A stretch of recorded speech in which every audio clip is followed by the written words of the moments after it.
তবে তোর একটা শাস্তির প্রয়োজন। ছোট্ট সোনা, কত দেখি ওরে কি শাস্তি দেওয়া যায়। খুবই সোজা। ওর রাজাগিরি বন্ধ কইরা বাদশাহী রান্নাঘরের কামে লাগাইয়া দাও।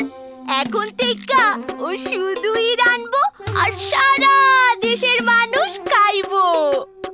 এইটা কি কইলা ছোট্ট সোনা? আমার হাত কি 10টা? এত রান্না আমি রানবো কেমনে? তাইলে তোমার হাত 10টাই হোক।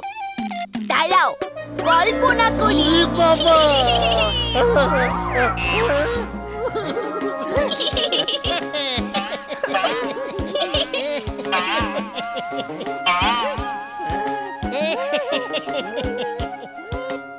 মন্টু ভাই, মন্টু ভাই, দেখছো কাণ্ডটা?